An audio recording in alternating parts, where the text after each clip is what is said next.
प्रधानमंत्री हमारे नरेंद्र मोदी के प्रताप से अगर वो न होते, अगर उनकी सत्ता न होती, तो यह 100% सत्य है कि बड़े बड़े धनाढ्यों की हिंदू सनातन धर्म में कमी नहीं है, लेकिन धन से नहीं, वो उनके पास जो दृढ़ संकल्प था कि मैं राम मंदिर वहीं बनाऊंगा और तिथि भी बताऊंगा, वो किए। इसलिए नरेंद्र मोदी जी हमारे जो प्रधानमंत्री जी हैं, उन्हें भी बहुत बहुत कोटि कोटि धन्यवाद, आशीर्वाद और साधुवाद। बहुत लोग प्रधानमंत्री को लेकर ये भी बोल रहे थे कि ये क्यों प्राण प्रतिष्ठान में मौजूद हुए, बाकी जो संत समाज उन लोगों को करना चाहिए, ये क्यों वहाँ पे मौजूद थे? अगर उनके रीजन में हुआ है ये कार्यक्रम जो मंदिर बना है, तो स्वाभाविक रूप से उनका रहना जरूरी है। और जो कहते हैं वो, अगर राम मंदिर का लड़ाई मोदी जी बहुत पहले से भी लड़ रहे थे, जैसे हमारे गुरुजी ने कहा, सत्ता में नहीं, जब सत्ता में नहीं थे लड़े थे, उनके रीजन में अगर हम इसका नेतृत्व कर रहे हैं, अगर कुछ भी होगा, अच्छा होगा तो मुझ पर जाएगा, बुरा होगा तो मुझ पर जाएगा, क्या? तो उसी तरह उनके रीजन में हुआ है, तो उनका उद्घाटन करना स्वाभाविक है, करना चाहिए। पूरा देश राममय भागवामय हो गया, हर घर पे देखेंगे तो झंडा राम का लहरा रहा है, हर किसी के जुबान पे जय श्री राम के नारे लग रहे हैं। जय श्री राम के नारे लग रहे हैं, पूरा हिंदू एक हो चुका है। फिर भी हम आपके चैनल के माध्यम से कहना चाहते हैं कि अभी हम तब पूर्णतः हिंदू नहीं है। हिंदू राष्ट्र और सनातन राष्ट्र को पूरा करने के लिए हिंदी को राष्ट्रीय भाषा का दर्जा प्राप्त होना चाहिए। जिस दिन हिंदी को राष्ट्रीय भाषा का दर्जा प्राप्त हो जाएगा, वह पूर्णतः हम लोग हिंदू राष्ट्र हो जाएंगे। मतलब हिंदू राष्ट्र की मांग आप लोग करते हैं? हिंदू राष्ट्र बनने के लिए, सनातन को बढ़ाने के लिए हिंदी को राष्ट्रीय भाषा बनने की ज़रूरत है। हमारी 22 भाषा है, 22 भाषा में से हमारा एक भी राष्ट्रीय भाषा नहीं है। हम किसी देश में जाते हैं तो क्या कहते हैं? हिंदी, लेकिन हमारी हिंदी राष्ट्रीय भाषा नहीं है, वो मातृभाषा में हम लोग बात करते हैं। जिस दिन हिंदी राष्ट्रीय भाषा हो जाएगा, उस दिन हिंदू राष्ट्र घोषित हो जाएगा। जय श्री राम। श्री राम भक्तों को सबसे पहले जय श्री राम।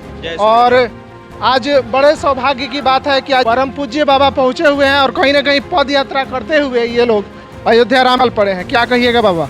जी, हम लोग प्रभु श्री राम जी के विशेष अनुकंपा से, हनुमान जी की साक्षात कृपा से पैदल यात्रा चल रहे हैं, जो श्री अयोध्या धाम तक जाना है और भगवान श्री राम का दर्शन कर अपने जीवन को सफल बनाना है।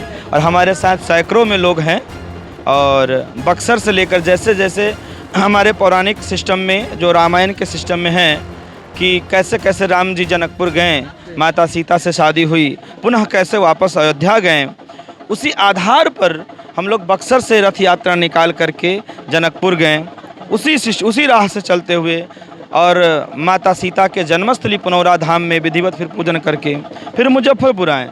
मुजफ्फरपुर में बाबा गरीबनाथ का हम लोग विधिवत पूजन करके वहाँ से अखंड दीप लेकर के, तथा रथ यात्रा तो था ही शुरू से, और साथ वहाँ से विशेष लोग पैदल होकर के हम लोग सैकड़ों के तादाद में, और साथ साथ जो लोग हम लोग हर गांव से, हर पड़ाव पर जहाँ ठहरते हैं, उन सभी पड़ाव पर से कुछ न कुछ लोग और साथ हो जाते हैं, और हम लोग अयोध्या जाएंगे। और वहाँ जो हम लोग का स्लोगन है, एक चुटकी सिंदूर दान करें, माता सीता का सम्मान करें। भाव यह है कि हम सब मिथिलावासी हैं, इधर मिथिलावासी हैं, तो मिथिला के वासी होने के नाते भाई घर वालों का या नैहर वालों का तो यही भाव रहता है कि हमारे बेटी का सुहाग सदा अमर रहे।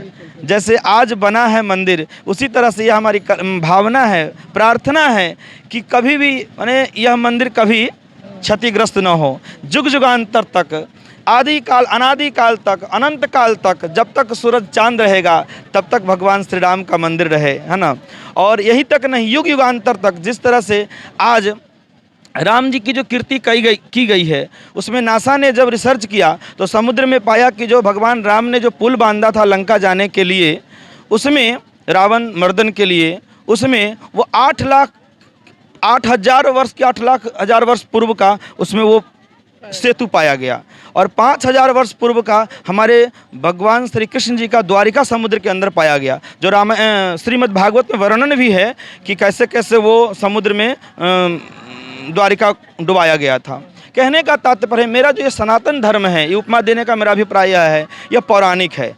आदिकाल से है, ये अनादि है, पुरातन है, सनातन है, पुरातन है, सनातन है और दिव्य है। इससे पुराना कोई धर्म नहीं है। मेरा सनातन धर्म ही सर्वश्रेष्ठ है। संसार में जितने भी धर्म भी निकले हैं, अगर देखा जाए इतिहास उठा करके, तो सब हिंदू सनातन धर्म से ही निकले हैं, अलग से कोई नहीं है। भले आज अलग अलग कोई अपना मजहब बना ले, लेकिन धर्म तो एक ही है, वो सनातन है। लेकिन अयोध्या में अभी कहीं ना कहीं मुस्लिम महिलाएं भी बहुत ज़्यादा संख्या में, मुस्लिम परिवार के लोग भी पहुंच रहे हैं। वो सब अंदर से उनका जो है हिंदुत्व जाग उठा है, इसलिए कि सब पहले से तो हिंदू ही हैं। वो तो बाबर ताबर सब के कारण जो है सो, मुस्लिमों के कारण जो है सो, लोग डर के मारे कोई कुछ कर लिया, जो कहा जैसे कर लिया, लेकिन है तो हिंदू ही। इसीलिए जैसे मालूम है, खेत में बीज रहता है बथुआ का, बथुआ जानते हैं ना, रहता है, लेकिन समय पा करके वह पुनः जमता है। उसी खेत में रहता है, लेकिन हर समय वह नहीं जमता है, जब उसका मौसम आता है तब जमता है, उगता है। ठीक उसी तरह से आज हम चाहते हैं हिंदू, मुस्लिम, सिख, ईसाई, इसलिए कि राम सबके हैं।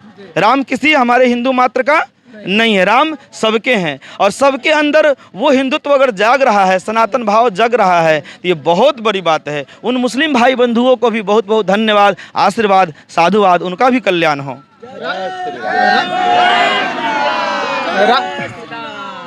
जय श्री राम। राम जी को देख के बहुत सारे लोग भावुक हो गए। जब बाप रे प्राण बाप। प्रतिष्ठान हमारे हुआ तो भारत लोग के- रोने लगे। हमारे भारत के संपूर्ण संत और तथा संपूर्ण भारत के हिंदूजन, शायद ही ऐसा कोई होगा जिनके आंखों से आंसू ना छलका होगा। शायद ही ऐसा कोई होगा जो आंसू ना छलका होगा, ऐसा हो ही नहीं सकता है। मंदिर से जब देख के लोग निकल रहे हैं बाहर, तो कह रहे हैं कि अंदर रूप जो है अद्भुत है। अलग-अलग और यहाँ तरह से तक कि जिन्होंने बनाया वो खुद बोल रहे थे कि हमने बनाया कुछ और था, लेकिन जब दर्शन करने गया तो वो अलग दिव्य छटा हो गई कि हम लगता है कि मैंने नहीं बनाया था, मैंने ये तो बनाया ही नहीं, उसमें राम जी उतर गए साक्षात, है ना।